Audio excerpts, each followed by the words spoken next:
Every year, on the 31st of October, the world transforms.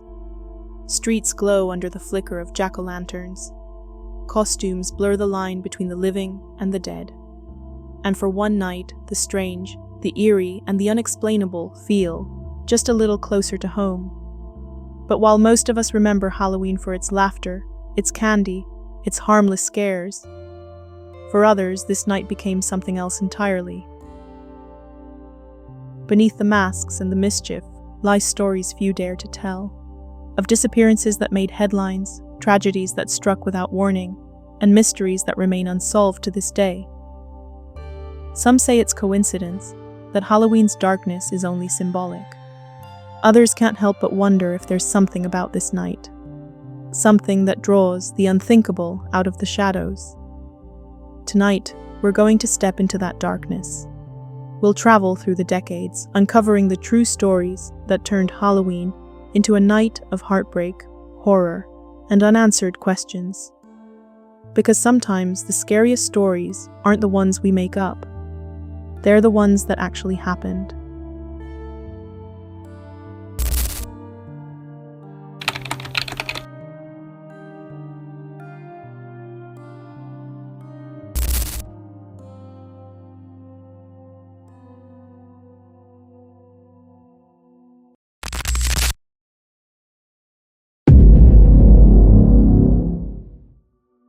The poisoned candy legend is perhaps the most common horror story we hear when Halloween rolls around.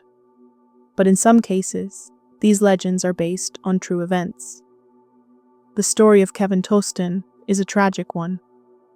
On October 31st, 1970, 5-year-old Kevin Toston went trick-or-treating just like every other child in his Detroit neighborhood. However, just a few days later, he would fall into a coma and never wake up. Alarms went off about the candy he ate, as the boy's family claimed he had been eating his Halloween sweets before becoming unresponsive. Rumors about tampered candy were already prevalent in the United States, and it was believed Kevin could have fallen victim to one of these tamperings.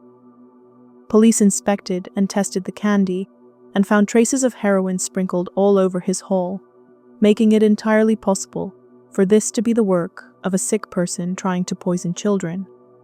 However, when doctors heard that traces of heroin had been found in his candy, the believed something didn't add up. If Kevin had only consumed traces of the drug, it wasn't likely that he would have died so suddenly. For such an immediate reaction, the dose he consumed had to be much larger. So authorities requested an autopsy, and what they found would make it clear that someone was hiding a key piece of information. The amount of narcotics found in Kevin's system was much larger than initially expected, and was closer to those found in a capsule. When alerted about this discovery, the family caved and confessed. The day he collapsed, Kevin had been staying at his uncle's house. The boy had found his uncle's drug stash and accidentally swallowed a heroin capsule, mistaking it for candy. The amount was too much for his small body to handle, and it killed him within a couple of days. Afraid of what the consequences could be for her brother, Kevin's mother had decided to sprinkle her son's candy with heroin to make it seem like a stranger was out to poison children. And while Kevin's death was accidental, our next story confirms that Halloween tampered candy does exist. However, it's not always strangers who are trying to poison children. On Halloween night, 1974, 8-year-old Timothy O'Brien went trick-or-treating with his father and some neighbors in Houston, Texas. When he got home, before he went to bed, he asked if he could eat some of the candy he had collected. After eating some pixie sticks, his stomach started hurting and he began vomiting and convulsing. By the time the paramedics arrived, it was too late. The autopsy revealed Timothy had been poisoned with cyanide. The parents of the children who had been with Timothy and his father that night turned in their candy, and upon further inspection, the police found the pixie sticks had been cut open and partially refilled with enough cyanide to kill 2 or 3 adults. The police were suspicious of Ronald O'Brien, Timothy's father, from the beginning. Ronald was considered a loving father by friends and neighbors, as well as a valued community member, actively involved at church, but there was something about this that didn't feel quite right. Because it was raining that Halloween night, the parents only took their children to a handful of houses. When asked which house he thought the poisoned candy had come from, he first said he couldn't remember.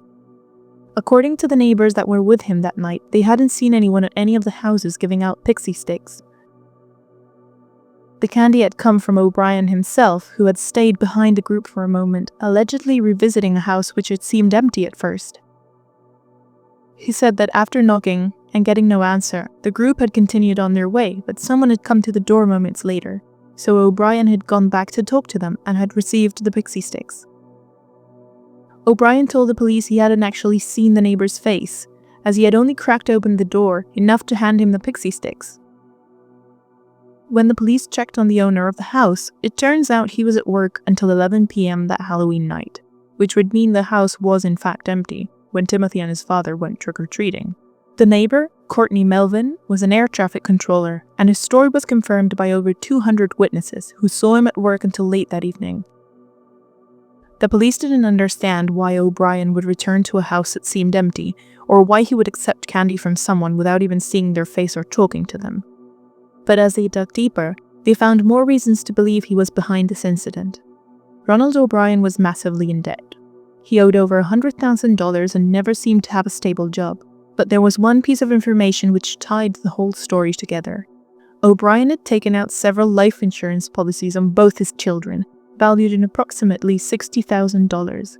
In fact, the morning after Timothy's death, he had rung the insurance company to start the paperwork on collecting the insurance money. Witnesses also placed Ronald O'Brien at a chemical supply store in Houston a few days before Halloween, and although he had left empty-handed, he had been inquiring about buying cyanide. All the evidence pointed towards Ronald.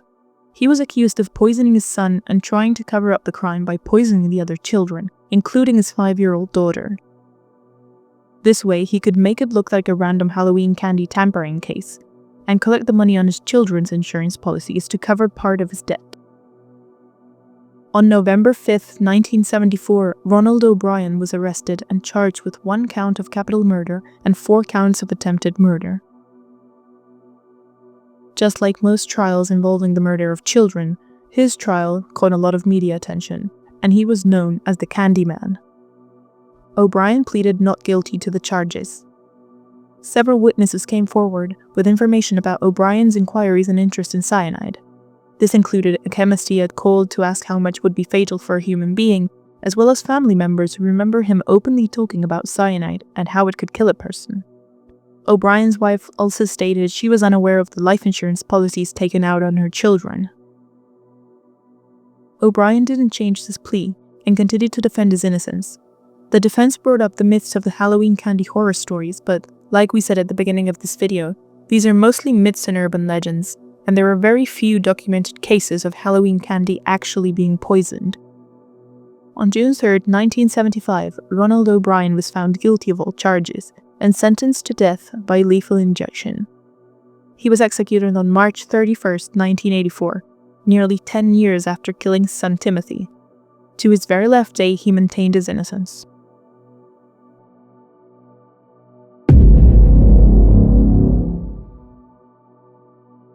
Few movie stars of the late 1980s were as exciting and beloved as River Phoenix. But on October 31, 1993, the movie star died tragically outside Los Angeles Viper Room at the young age of 23. By then, few people knew that Phoenix used drugs.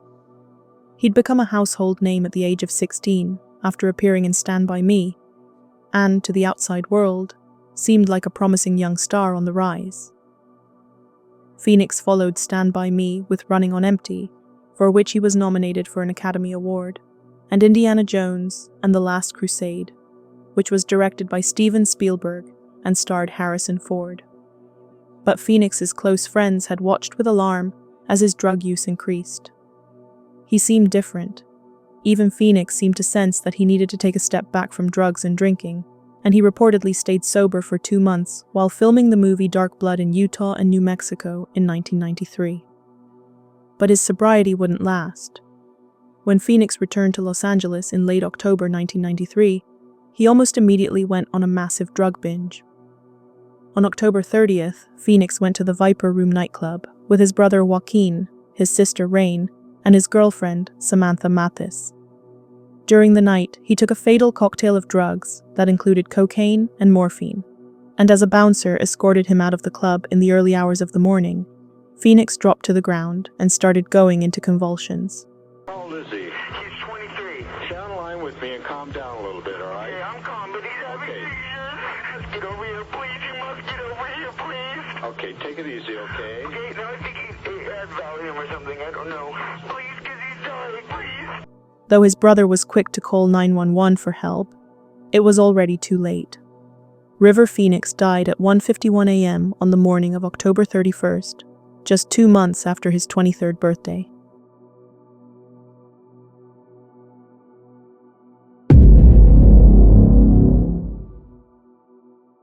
On the night of October 31st, 1963, over 4,000 people were gathered in the Indiana State Fairgrounds Coliseum to watch a Holiday on Ice performance. However, while this was happening, liquefied petroleum gas was leaking from a tank that was stored with several others in a supply room underneath a part of the grandstands. Shortly after 11 p.m., the gas came into contact with a popcorn machine in the concessions area, causing a major explosion that killed many seated above the room and caused significant damage to the stands. The resulting explosion propelled the audience, seating, and slabs of concrete flooring from a 700-square-foot area around aisle 13 through the air and onto the ice. Victims landed up to 60 feet away. Chunks of concrete rained down upon crowded seating areas on all sides.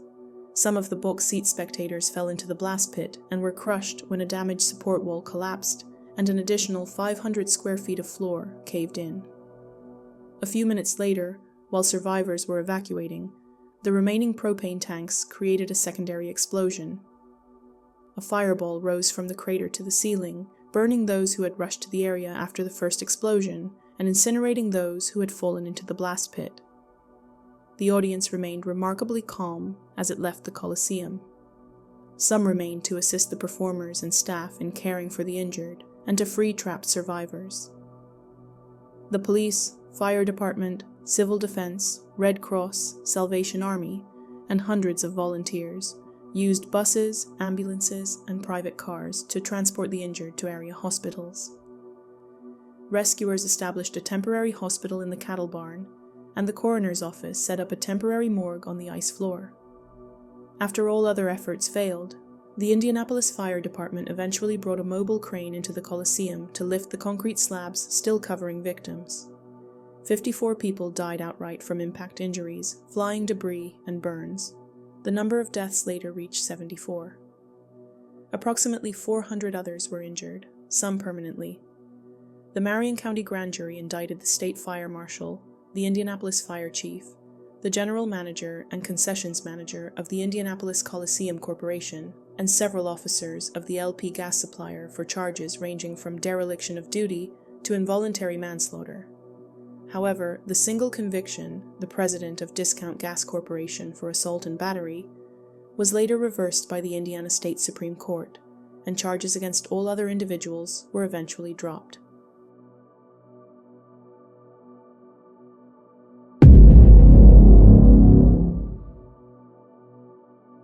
On the afternoon of October 22, 1926, 2 McGill University students visited Houdini's dressing room.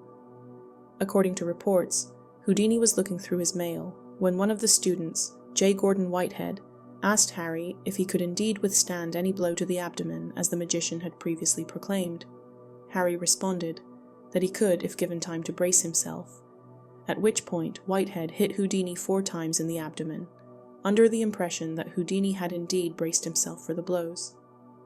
Throughout the evening, Houdini performed in great pain. He was unable to sleep and remained in constant pain for the next 2 days, though he did not seek medical help. When he finally saw a doctor, Harry was found to have a fever of 102 degrees and acute appendicitis. He was advised to go to the hospital for immediate surgery. However, Harry decided to complete his show as planned that night. By the time Harry arrived on stage, his fever had risen to 104 degrees. He was tired and in pain, and his assistants often had to step in and offer help. Audience members reported that Harry missed his cues and seemed in a hurry. By the middle of the third act, Houdini asked his assistant to lower the curtain, as he could not go on. When the curtain closed, Harry collapsed where he was standing and had to be carried back to his dressing room. He continued to refuse medical care until the next morning, when Bess insisted he go to the hospital. Harry relented and had his appendix removed. However, it had already ruptured, and doctors did not have much hope for his survival. On October 31st, 1926, surrounded by his wife and brother, Harry Houdini died. Houdini's funeral was held on November 4th, 1926 in New York, with more than 2,000 mourners in attendance. He was buried in Queens, New York, at the Machpelah Cemetery, with the crest of the Society of American Magicians inscribed on his grave. In fact, the Society continues to hold its Broken Wand ceremony every November at Houdini's gravesite.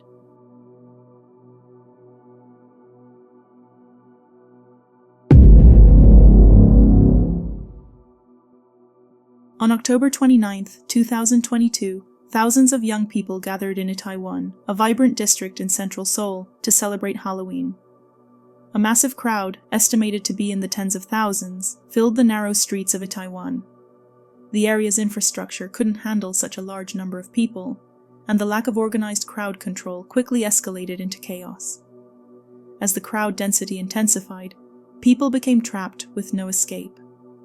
The situation spiraled out of control, and the crowd crush resulted in widespread panic and suffocation. Emergency workers arrived at the scene, but the overwhelming number of casualties made rescue efforts challenging.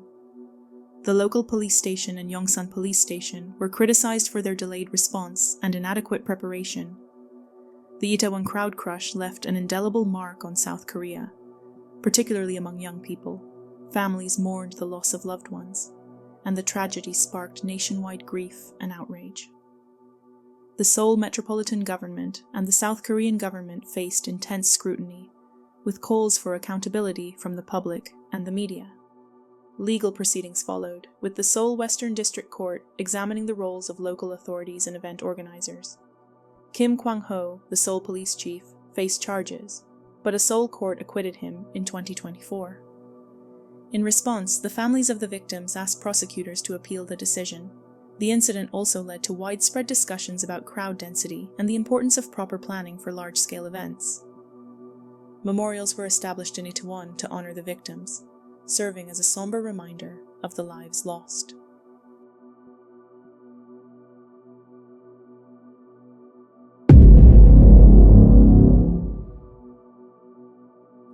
On October 20th, 2012, a Halloween party in Pennsylvania became a horror story when a 9-year-old girl wearing a black and white Halloween costume was mistaken for a skunk and shot by a relative. At about 8:30 p.m., a male family member shot at the young girl, who was sporting a black costume that included a black hat with a white tassel, thinking it was a skunk. The girl was at a Halloween bonfire at a family member's home and was said to have been playing on a hillside when the home's owner mistook her for a skunk. The woman asked her son, the victim's cousin, to shoot the creature. So doing as he was told, the young man fired his shotgun.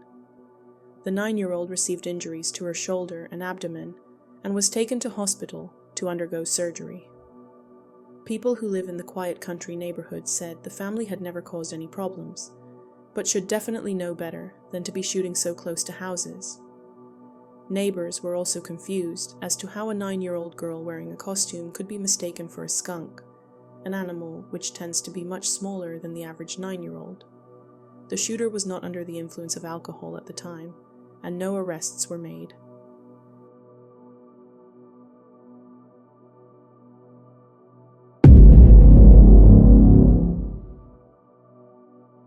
It's safe to say that Halloween decor has truly become a flash of wealth. The lone jack-o'-lanterns on the front step to welcome trick-or-treaters have been elevated to dizzying displays of orchestrated spectacle, even as trick-or-treating has reportedly decreased these past years. The more modest homes set out a plastic skull and some cobwebs, but some more exuberant neighbors go all out with life-size skeletons, coffins, and zombies. Perhaps this evolution towards more realistic and macabre decorations is what led to a disturbing incident in a quiet Delaware town in 2005. A woman's lifeless body hanging in public view was mistaken for a Halloween decoration and kept up for hours. On October 26th of 2005, the corpse of a 42-year-old woman was left suspended in public view for hours in Frederica, Delaware, because her lifeless body was assumed to be yet another Halloween display. The unnamed woman hung herself from a tree located across a moderately busy road from some homes. Her body, suspended about 15 feet above the ground, could easily be seen from passing vehicles. Neighbors said people noticed the body around 7:30 that morning, but dismissed it as a holiday prank. However, upon closer look, some neighbors became concerned because the body looked a little too real. Authorities we called and arrived at the scene at 11 to begin the process of examining the scene and removing the body. The woman, who lived about a quarter mile from where her body was discovered, had sadly ended her own life. Sadly, mistaking corpses for Halloween displays is not an isolated event. In 2012, a Denver family were upset at their local mailman for not noticing that a dummy laying on the front steps of a home was in fact not a Halloween decoration, but an actual deceased man. On November 2nd, 46-year-old Dale Porch came back from a night shift at work and collapsed just before reaching his front door. Later that morning, the mailman came to deliver some letters, but didn't notice anything strange. Despite it being November 2nd, he thought the homeowner hadn't taken down his Halloween decorations and mistook the collapsed man for a realistic-looking dummy, making no note of it and carrying on with his workday. Hours later, when the man's family couldn't reach him, they discovered his lifeless body at home, but also saw that day's mail in his mailbox. The family reported the incident, claiming the mailman should have noticed it was a man and not a dummy, but he said he just didn't see it well enough to notice the deceased. The Postal Service supported the mailman, who was extremely upset after finding out a man had collapsed and needed his help. The family, however, feel like he should have been more aware and noticed the dead man in front of him.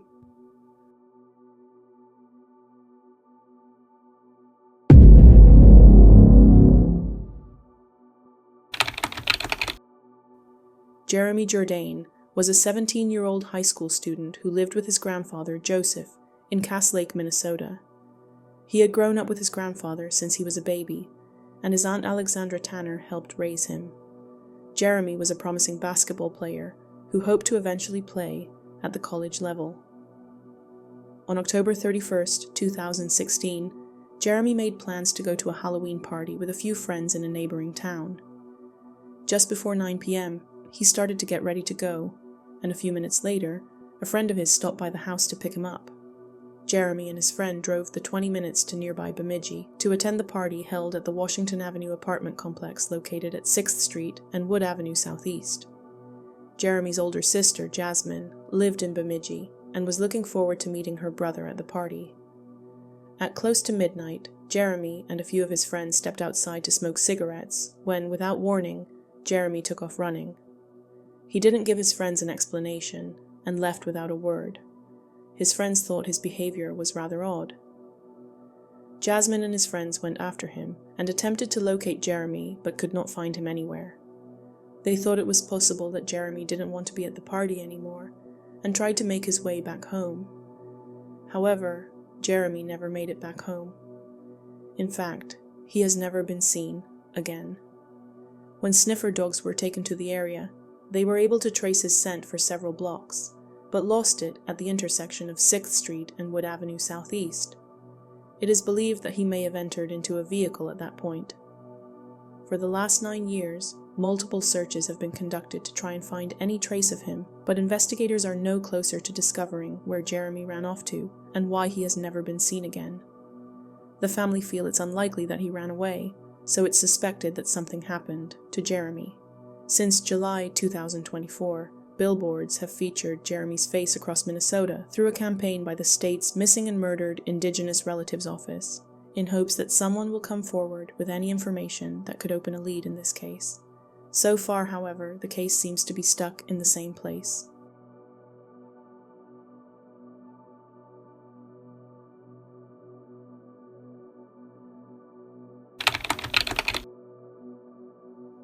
Hyun Jong-sung, sometimes called Cindy, was originally from Seoul, South Korea, but had moved to the United States in 1995 for her last years of high school and college.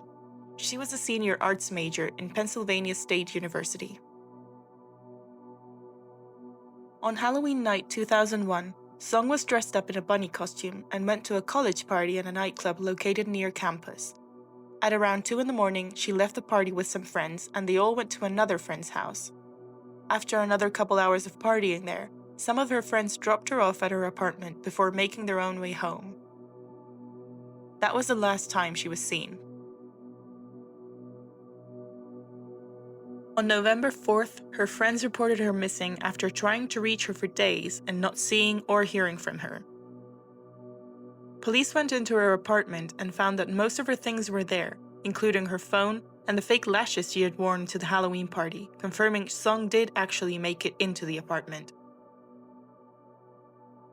But the bunny costume she was wearing at the party was nowhere to be seen, and her bag and keys were gone, suggesting she must have left the apartment shortly after entering. Since her phone and most of her things were there, it didn't seem like she had packed a bag and ran away. But there was no indication of a struggle or foul play, so it's possible she left voluntarily, perhaps to go to the 24-hour store close to her apartment. But she had never made it back. Although she had recently broken up with a boyfriend, her friends said she was doing fine and saw it unlikely that she had ran away or committed suicide. She'd also been drinking that night but hadn't taken any drugs to her friends' knowledge, and seemed fine when they dropped her off. The first lead came from a woman in Philadelphia, about 200 miles away from Sung's apartment. She stated she had seen a woman matching Sung's description in a car with a man around the Chinatown district. She said the woman was calling for help, but when the witness approached the car, the man told her to leave and took off. The investigators took on this lead, but the witness's statements changed too much and couldn't be verified. The man she saw has still not been identified, and the police are interested in questioning him, although he's not a suspect. The strongest lead came after Paul Weekly, an informant, came forward with some very disturbing information about a man called Ugo Zelensky, who had been arrested for a robbery. When questioned about Sung, Zelensky told the police he and Michael Karowski had seen her the night she went missing, but had mistaken her for a prostitute and kidnapped her. He said they kept her hostage until she died. When they searched his property, several human remains were found burned and buried in his backyard. Karowski couldn't confirm Zelensky's story because he was actually one of the bodies found buried at his home. Zelensky was found guilty of murder for the bodies found in his home, but no remains of Hyun Jong-sung were found on the property. He remains a suspect in Sung's disappearance, but there aren't enough leads to prove he was involved. There was a lot of controversy around the case. Some groups on campus criticized the investigation, saying that not enough was being done. But the truth is, without a body or a crime scene, the police had very little to lean on. Sung is still missing to this day, and the case remains unsolved.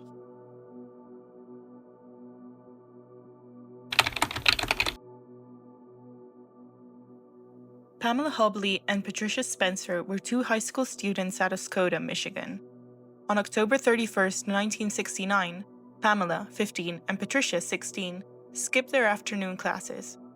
Since there was a homecoming game that night, followed by a Halloween party, it was believed they had decided to skip class to get ready. Pamela had told her mother and sisters that she would be attending the party and would be home after that. But when her family got home from trick-or-treating, Pamela's boyfriend called them and told them she had never made it to the party. After a few phone calls, they learned Patricia hadn't been seen at the Halloween party either. Both girls were reported missing that night, and the police got involved. At first, and considering the girls' ages, this was treated as a runaway case. However, even though the girls attended the same school, they were not actually close friends, so it was unclear why they would run away together. The families weren't convinced either. Both girls had healthy relationships with their families and had no reason to take off, without at least confiding in a friend or a family member first. Also, they had left their IDs and little money they had behind, so running away just seemed unlikely. According to the first investigation, the girls were last seen walking away from their high school. However, Years later, a man came forward saying he had given the girls a ride to downtown Oscoda. This man was cleared as a suspect and is not believed to have had anything to do with their disappearance. Other witnesses stated the girls were given a ride to a gas station in the area. The police suspect they tried to hitchhike their way from there, but got picked up by someone who kidnapped and eventually murdered them. In 1985, the police began looking into a barn in the area, which was a popular spot for teenage parties in the late 60s. However, a search of the property was conducted and no detectable evidence of human remains was discovered. The owner of the property was considered a suspect, but is now deceased and was never confirmed to be involved in the case. Pamela's sister Mary is still actively involved in the case today and is keeping in touch with the police. Despite these efforts, neither Pamela nor Patricia were ever seen or heard from again, and their case is still, to this day, unsolved.